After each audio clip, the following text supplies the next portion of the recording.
It's Wednesday, it's 6 p.m. here in the UK, so that means it's live time.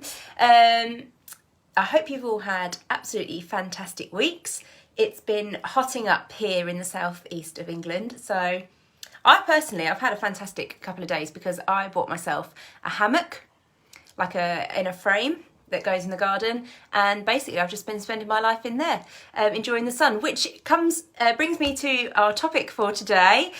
We are going to be talking a little bit about sunlight because we're going to be talking about deep health. So all the different factors that go into deep health. Also, they do also relate to weight control as well. So we're going to be talking about loads of those things. If you've got any questions or you want to make a comment on something throughout the live, that's absolutely fine. Just pop it in the comments. It'll flash up on the screen. I can respond to it in real time. Or if you're watching it later, you can just do the same thing and I'll just have to reply to you via the keyboard, and that's also fine. But yeah, I hope you've had a fantastic week and you are ready to listen to lots of different things about your health today. So we're really going to talk about the 4 S's: sleep, stress, sunlight, and scales. Those are the four things that I have picked out for today. There are so many more factors that go into deep health, but I feel like these are the ones that we can action right now. So the reason that I wanted to talk about deep health and what that really is it's looking at the whole person. And that's why coaching is so much more than a meal plan. Like, anyone can just go online, work out how many calories they should be eating, plug it into an app and be done with it. But if it were that easy, everyone would be doing it, wouldn't they? And nobody would need a coach. Because there are just so many factors that go into your health. And actually, maybe, you do that. You go online, work out your calories, put it into an app, and you manage to stick to it absolutely perfectly. But are you as healthy as you could be, or are you focusing on just one element of health? And we want the whole person to be healthy in all different aspects of their lives. And all of these things that we're going to talk about today, they're all interlinked. And it was really hard, actually, when I was sort of writing down the things that I want to talk about, because each of these topics could be 3 lives on their own. There's so much that goes into them, but I want to just give you the pertinent information. I want to give you stuff that you can actually action, like what's actually going to be helpful in your life. So when I was picking it out, it was really difficult to know what order to talk about stuff, because it all just links in to each other. So yeah, we talk about all these things: sleep, stress, mindset. We talk about all those different things when I have coaching clients, because they're just so, like I said, interlinked. So we're going to look at those 4 S's then. So I've put the first 2 together, and you'll see why as we go through, because they are so interlinked. Sleep and sunlight. And it's not an S, but it is a S sound. Those 2 things link to our circadian rhythm. You've probably heard about our circadian rhythm. I feel like it gets thrown around a little bit, but maybe it's a bit vague. You don't really know what it means or what it does, what it is. So just above the roof of your mouth, in your brain, but it's about there, there's a little bit of your brain called the suprachiasmatic nucleus. You don't need to remember that, but just know that it's there. And it's basically the clock of your body. It controls everything that happens. It controls when you wake up, when you go to sleep, when you want to eat your meals, when you have the energy to exercise, all these things. It's all controlled by this little clock in your brain. So as I've just mentioned, it basically controls the timing of everything. So you can see why that would be the first place I'd want to go when we're talking about deep health, health of a whole person and all the factors. So who or what is in charge or control of this clock? Well, it turns out that it's actually sunlight. Sunlight is the thing that's controlling the clock. So the clock's controlling you, and sunlight is controlling the clock. So it's like if we had an alarm clock, we set the alarm clock, but then it wakes us up. So sunlight sets that little clock in our brain, which then controls all the other things in our bodies. So that's a little bit interesting, and maybe not where you thought this might go. When I'm talking about deep health, sunlight, that's external. That's not really anything we can do anything about, is it? Yes. Let me talk to you about sunlight. You probably have noticed that when the summer rolls around, you just feel better. You sleep better, maybe not if it's too hot and really sweaty, but you can wake up early. You're not laying in bed rolling the alarm over on all of the snoozes, like 50 times. That's me, usually in the winter. My alarm goes off at 6:40 every single day, but in the winter, I'm lucky if I'm out of bed by 7:30. Today I got up at 6:20 and I went and slept in my little hammock in the garden. It's just so much easier, isn't it, to get up in the summer? And you probably feel like you've got more energy and you don't want to eat so much, like you're just not as hungry. You feel like it's easier to make good choices. You eat like better quality foods in the summer. And that is not an accident. That is all because of this little clock, this suprachiasmatic nucleus, that is being controlled by sunlight. So what happens when you wake up is you get a release of cortisol and adrenaline, which is why sometimes, and this baffled me for years, I kept waking up thinking maybe I'd had a bad dream I didn't remember, because I felt really like anxious and panicky every morning I woke up. Turns out it's just hormones and it's completely normal. But those two things are released and they wake you up to make sure that you're like up. And those things, surprise, surprise, are triggered by sunlight. And what happens is when the cortisol gets to the right level, it then sets the timer on this clock for the release of melatonin. And melatonin is the thing that's going to make you feel sleepy later on. So just bear with me a second. So cortisol, sunlight, the sun comes up, you wake up, cortisol is released. And once it gets to the right point, it then sets a timer to say, all right, in about 12 or 14 hours, we're going to release melatonin to then go to sleep. So you can see how it all links together to keep us in this cycle. Okay. The trouble is, we don't always get sunlight in the morning, especially if, and this is why it's so much harder in the winter, especially if it's winter or it's really cloudy, or we live in one of those countries where the sun just doesn't shine like for that long of the day. Maybe it doesn't come up until like 10 or whatever. So that's why it's so much easier in the summer to just live a healthy life, because that sun is there. So getting sunlight first thing in the morning releases that cortisol, sets our body clocks up correctly. It's timing all our meals properly, it's timing our sleep properly, and sleep is a massive factor in our health and weight management and all these things, which is why we're going to have a whole live on it later. But it needs to be outside sunlight, and it needs to be like into the eyes. It can't just be like you just stick your arm out the window and then you're going to be okay. The trouble with windows is they reduce the amount of sunlight by about 50 times. So we measure sunlight in lux, and we need about 10,000 lux to get this cortisol to the right level to set all our body clock up properly. Windows are going to reduce that by about 50 times, which means it's going to take you till about 1 p.m. to get all of the sunlight that you need, which is not ideal because we then don't want to be falling asleep at 1 a.m. the next morning. So you can see how important this can be already, but let me give you an extra little fact here. Sunlight also releases this hormone called melanocyte stimulating hormone. We're just going to refer to it as MSH because it's just too long and wordy. And this one is very interesting because it dampens hunger signals, which is why in the summer we don't feel as hungry. It feels easier to make those good choices because we're not like ravenous and then just grabbing whatever's closest to us. So it's kind of twofold. It's setting our body clocks up properly, and it's dampening any hunger signals that might be a little bit out of whack. So I've told you all these things and you're like, okay, that's great. I kind of get like how that's going to be useful to, like how that's going to be beneficial to me, but you're not really giving me any useful information. How can I actually action this? So here's your first tool. I've just told you that you need about 10,000 lux, and getting it through a window is not going to help you. So you need to get outside. First thing, as soon as you wake up, get outside. Now, if it's really bright, it's not overcast, there's loads of bright sunshine, you're probably only going to need to be out there for about 2 minutes because it's going to be like enough lux in that time. If it's cloudy, you might need to be out there for about 10 minutes. Even when it's cloudy, there's usually at least 1,000 lux. So, 10 minutes is going to be more than enough. As I've mentioned, it does need to be through the eyes, so you can't wear sunglasses. It doesn't mean you have to look right at the sun. You don't need to like blind yourself, but it just needs to be in your environment, so don't wear sunglasses. So there's our first tool. Get outside first thing as soon as you wake up. You don't need to get dressed, you don't need to do any of this. Actually, you need to do this by 9 a.m. so you have got like a little bit of a window if you want, but most of us probably are going to get caught up in the day. I've certainly found that myself.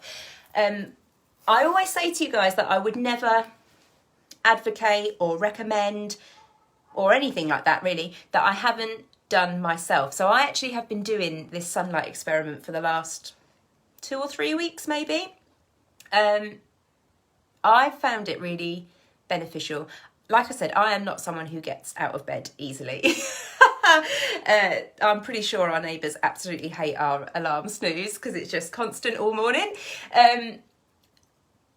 At the beginning, it was really hard to force myself. I was like, oh, I have to go outside now. That lasted maybe like 2 or 3 days. It's amazing how quick this like caught up. After about 2 or 3 days, I was like wide awake.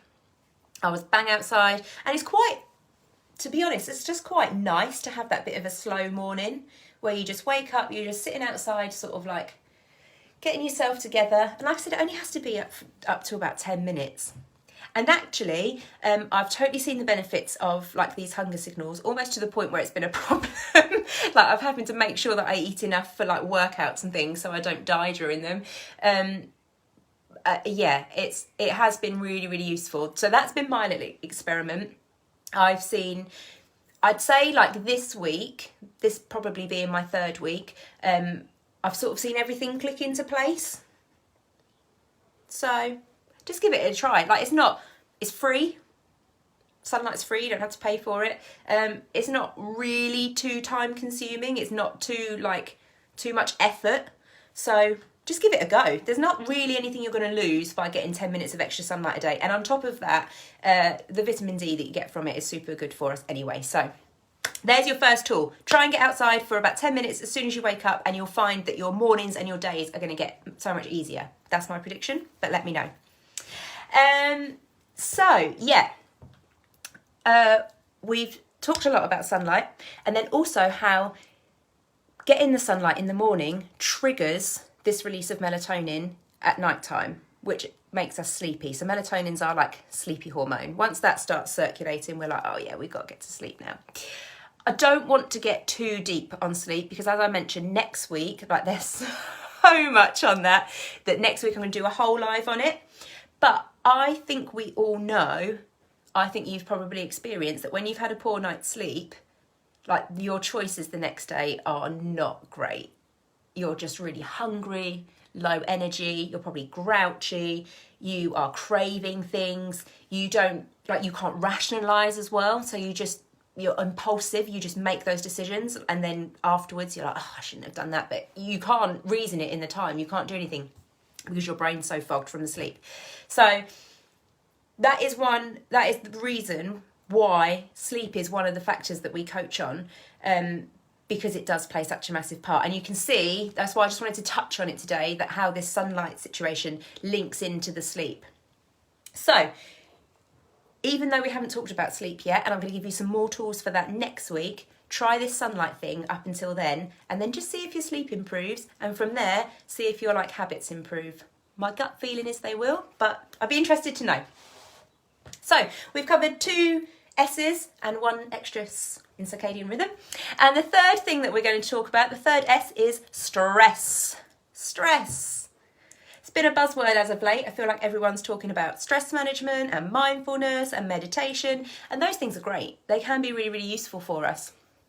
The thing is, there's lots of different types of stress. It's not just meditation is going to solve all. Yeah, just sit quietly for 10 minutes in a room and then that's, everything's going to be fab. Why is stress a problem though? So earlier I mentioned cortisol. I said that when we wake up, cortisol is released. That's a stress hormone. We've probably all heard of it as a stress hormone. But as we've now learned, cortisol wakes us up. So in and of itself, it isn't actually a problem. What is a problem is too much of it. So that's what we want to avoid, too much cortisol. If we get too much of it, we trash our immune system, that we usually get ill. If we've been really, really stressed, we get run down, don't we? We're more catch infections and things more easily.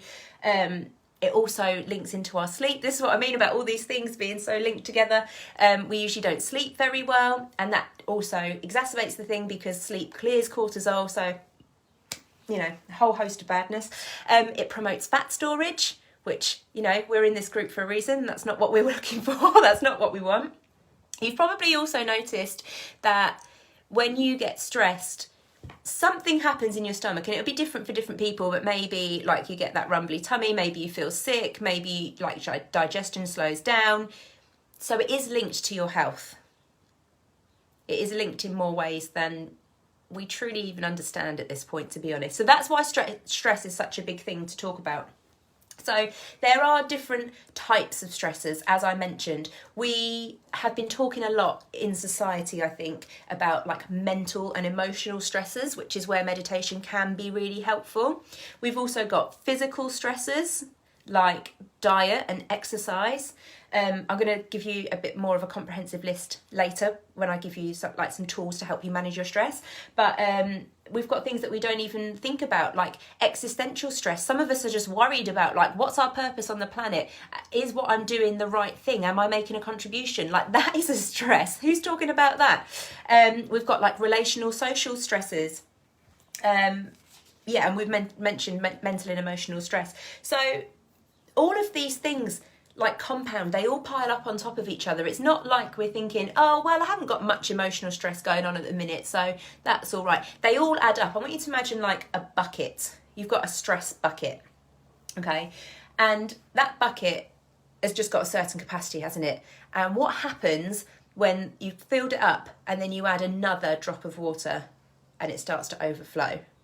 And that's the same with stress. And your bucket, your stress bucket might be filled up with like, family issues and diet and nutrition and exercise. And I don't know, maybe it's too noisy. Maybe you're trying to get to sleep every night and there's a dog barking. That's a stressor. It seems silly, but it is a stressor. So you've got your stress bucket's like at full. It's at capacity. You're managing that. It's at capacity. It's all right. And then car breaks down and overflows. And that's how your stress works, and that's how cortisol works in the body as well. You can only really manage a certain amount of cortisol in the body, which is why we want to talk about stress. And the other thing to know about stress is, and this is where it becomes really like important, because we want to understand this side of things so that we know how to manage our stress and we can use the tools that I'm going to give you. Some of our stressors are our perceptions. So exercise, that is a physical stressor. That is a stressor either way. I can't do anything about that. However, some situations are only stressful to us because we view them as stressful. Okay? So just imagine if I walk into a room full of people.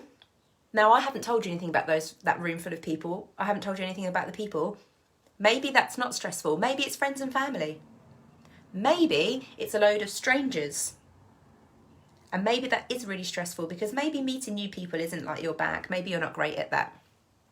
Now, your body doesn't know, like physically, your body doesn't know whether it should be stressed at walking into a room full of people or not, but your perception of the situation will cause a stress response in the body if you view it as stressful. So if you think, I really don't want to go into this room, this is going to be really horrible, I don't like talking to new people, what will they think of me? And your perception of that situation is that it's going to be stressful, your body will respond in a stressful way by releasing cortisol. So it's really important to understand that because it can help us to manage our stress, okay? And the reason that we talk about this with like fat loss and weight management and things like that is because fat loss is a stressor on the body. If you are not getting enough nutrients in to maintain like a baseline, then it's having to do extra work to make all this extra energy from like fat stores and other stuff. And that is a stressor on the body. So every time I sign up a client, we talk about their stress. I have like an intake questionnaire and they talk about how stressed they feel their life is, any stresses they might have. And if appropriate, we work on managing those stresses because of the way that it plays into like weight management and deep health and like your overall sense of well-being. So that's how important it is. And it's particularly apt. I just wanted to take a little sideline for a second, because most clients that I tend to work with have like poor relationships with food. They've been on and off the diet cycle for like so long. They've tried everything out there, so they don't feel great with food. And they tend to be like emotional eaters. And actually, there was a study that showed people who overate, they binge eat, they're emotional eating, and then they feel guilty or shameful about that act, so they're stressed about it, they tend to be less able to get back on track than the people who were able to manage the stress of overeating or emotional eating or binge eating or whatever. So basically, if you fall off track and then you get really worked up about falling off track and not being able to stick to plan, it makes it even harder for you to get back on track. And that's why stress management can be really, really useful for us. So here is my second tool for you today. And the thing with this is it's going to be really individual, because like I said, there are so many different types of stress and people are experiencing these things in different levels. So for some people, maybe they do have a really high amount of physical stress. Maybe they're like working out for 2 hours every day. Maybe they're seriously underfeeding themselves. They're eating like 1,000 calories and they're working out for 2 hours, high intensity every day. Like their body is going to have a lot of physical stress. So for them, the best thing's going to do is going to be to reduce that stress. Maybe they go down to working out an hour a day. Maybe they only work out 3 times a week or something. They need to remove physical stress from their lives. As we talked about, some people face like mental or emotional stress. And for those things, you might need to work on your mindset and like reframing situations. Instead of thinking, going into that room full of people, instead of thinking, oh, this is going to be really bad, they're not going to like me, what am I going to talk about? View it as a good opportunity. This is the chance to meet new people. This is the chance to learn more about, my neighbourhood or the people around me or wherever you are, or maybe just find out something completely new. So it's just reframing it in a positive light. So here's my tool then, is to make a list of all the things that are stressors to you. And I'm going to give you some ideas in a minute of things that you might not think about. Make a list of stressors and look at how you can either remove them or reframe them. So some of them we can do things about. If we feel like we're working out too much, we can reduce that amount of working out. That's something very much within our control. If your job is networking, meeting new people and getting them to, join your business or whatever, and you absolutely hate meeting new people, well, you can't really do much about that in terms of removing it, but you can reframe it. So you can just think about it in a positive way or a different way. So it's remove or reframe. So here are some things, if you're going to make your list of stressors, here are some things that maybe you wouldn't necessarily think about, but might be playing a large part in like your stress bucket. So we've already mentioned exercise. I've listed them all because I'm going to forget, and then I'll go, that might be a really useful one to you. So I'm just literally going to read these off. I'm sorry about that. So we've got exercise, nutrition, sleep. Obviously, we talked about that. If you've got poor sleep, that is a stressor because it clears cortisol. So if you're not getting it, your cortisol is going to stay high and it makes you make bad choices the next day. This is why I'm doing a whole live on sleep. So exercise, nutrition, sleep, disease or wellness, injuries, pregnancy, what you're putting in your body, alcohol, smoking, drugs, if you're into that sort of thing, anxiety, information overload. And sometimes, and that's kind of why I created this group, sometimes it's just do this, do that, and you just don't know how to navigate this world where there's so much there. So that can be a stressor. Mental wellness, having too many demands placed on you, like maybe you say yes to everything, and maybe that's your stress management is learning how to say no. Grief, loss, sadness, fear, isolation, shame, guilt, hopelessness, feeling like you don't have a purpose in life, apathy, not feeling really bothered about anything. That can be stressful. I've been there. Trust me, that's quite stressful. Social rejection, relationships, lack of belonging in your community, disrupted dark signal cycles, and you can see now, I think, why that would be a stressor to the body. Pollution, noise, temperature, so many things. And I tried to just pick the most useful ones, but you might even think in your life, oh, do you know what? Actually, there's this other thing that stresses me out. So make a list of all the things that you feel are stressful to you, and try and work out which ones can you remove or which ones can you reframe to keep your stress bucket low. because we need to have room for those unexpected events. Sometimes things are going to happen and you just can't do anything about that. If your stress bucket is at capacity and your car breaks down, that's going to be the thing that tips you over the edge. But if you've only got, like, if this is your stress bucket and we're only here, you've got room for that car to break down. No, it's not great, but it's not going to tip you over the edge. All right, so we want to make sure that we've got enough room in our stress bucket. And just a personal thing, again, I never tell you guys to do anything that I haven't experienced myself or had a go at. So probably from about October last year, I'd say, is when it sort of started, but I probably didn't notice till about January because it takes a little while to build up. I was definitely suffering from chronic stress. I had a lot of work demands, like I was starting this business. I was probably training far too much than the time I had, to be honest. Yeah, a lot of things going on, and I was definitely suffering from chronic stress. Now, the demands at my job, I couldn't do too much in terms of removing. I felt like I had a lot of physical stress in my life. As I mentioned, I was probably training far too much for the time that I had, and I didn't then leave enough time to recover, and that's another really important thing. So I've had about 2 months of having to really cut down my training and not working out as much as I'd like to, which is really sad to me because, you know, I have lost a bit of fitness and I have put on a little bit of weight, and that's just been the way it's had to be for whole body health. And I mention this because sometimes people just want to get straight to the fat loss. But as I mentioned, fat loss is a stressor. So if you don't have the room in your bucket to take that on, that's not where we're starting. We need to get some room in that stress bucket first. And for me, I needed to just get out of that chronic stress cycle, remove some of my workouts. I did some other things as well to make my life a bit easier. I'm not going to get into all of that. But now it's probably been about 2 or 3 months where I've been really actively trying to reduce my stress. And now I feel like I'm in a good place to start getting back into it. And my body's responding well to managing this stress. So I just wanted to give you a personal story so that you know, 1, I'm human, and 2, I'm probably been in the same situation that a lot of you are either in or have been or might be in the future. Okay, so the fourth thing that I just want to talk about, and this is only going to be really brief, but I wanted to touch on it because it is linked to stress, and that is our 4th S of scales. And the reason that this is linked to stress is because everybody stresses about them. I would say the number one thing that I hear about is, oh, this morning I've put on a pound, or, you know, things of that nature. And people really stress about them.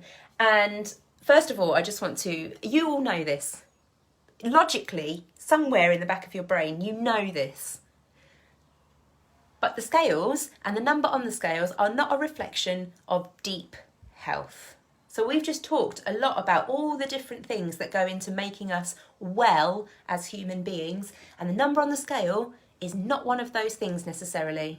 Because maybe you haven't lost any weight, maybe you've gained a couple of pounds, and this is what happened to me, which is why I mentioned my story, and I'll come back to that in a second. Maybe you haven't lost a single pound, but maybe your sleep is so much better. Maybe you're not feeling as stressed. Maybe your digestion's better and so you're not feeling so bloated anymore. Maybe you've got more energy. Aren't those things progress? So I mentioned that in my story, like, I had a couple of months where I was like really actively like trying to reduce my stress, and I was reducing my workouts, and obviously in turn from reducing exercise, you know, I lost a bit of muscle definition, I did put on a bit of fat, and that's really hard to deal with. It is. At the front of the mind, you're thinking, oh, I don't want to do this. But long term, in the back of the brain, I'm thinking, I know that this is the best thing for my body. And actually, so many other factors have improved, which actually have now managed to like snowball the fat loss again, because everything's working optimally instead of like everything fighting each other. So sometimes you just got to take a step back away from the scales and just focus on some other factors. Okay, that was just my little brief TED talk on scales. So yeah, we talked about a few different things there. Like I said, I probably could have done like 3 or 4 lives on each of those because they could get so deep. But I hope that it's kind of made you go, oh yeah, there are lots of different things to think about, and it's not just necessarily about what's going into your body in terms of food, but maybe lots of other things, sunlight or sleep or stress. So I gave you 2 tools. I'm just going to remind you of what they were. The first one was get outside first thing in the morning, 2 to 10 minutes, however, depending on how bright it is. Get outside. You don't have to do anything. Just don't wear sunglasses. Just sit there. It's a really nice waking up time, trust me. And the second thing is like to design your stress. So just work out what stress you can reframe or remove and make sure that your stress bucket is not completely full to the brim so that you've got room to take things on if necessary. And I'd be really interested to know how any of that works out for you. If you tried the sunlight thing and you're getting outside for 10 minutes every day and it doesn't work for you, or you feel it's really beneficial, let me know. I'd be really interested. Or if you've managed to think, oh, do you know what, actually I could get rid of that stress, or I could think about that in a different way. I'd be really interested to know about that as well. So next week, as I've said quite a few times, we're going to do a live all about sleep. Again, it's going to be quite difficult to choose what to actually talk about, but I'm going to try and give you guys some really actionable tools to actually help you, because that's why we're all here. You're not here to learn about the science necessarily, only as much as you need to be useful to your lives. If you wanted to learn all about the science, you could go and do a degree. So that's not why you're here. So yeah, I'm going to give you quite a few tools next week to help you with your sleep. And then the week after, just before the Q&A, I left an empty slot. I think I'm going to fill it up with weight training, resistance training, like the benefits of it, maybe how to get started into it. So let me know if you think that would be beneficial for you. If not, also let me know, because then I won't do it and I'll do something else. And just finally, before we go, I am going to set up a 5-day challenge. So a lot of you in the group were here initially because we did the 30-day kickstart a few months ago. And if you weren't here then, that's not a problem. You haven't missed anything. You can do the new challenge, that's fine. But it's been a little while now and summer's coming and we just, stuff is opening up again, isn't it, from COVID. So we just want to make sure that we are setting ourselves up for success. So yeah, I'm going to run a 5-day challenge, not 30 days this time, just 5 days. I've got a few different ideas on what to do it on though. So I'm going to put a poll up in the group and I would really love it if you guys could tell me what you think would be most useful for you, because as I always say, this group is for you guys. It's not for me. I do loads of my own research and stuff on myself, but I'm here to tell you guys about it for your benefit.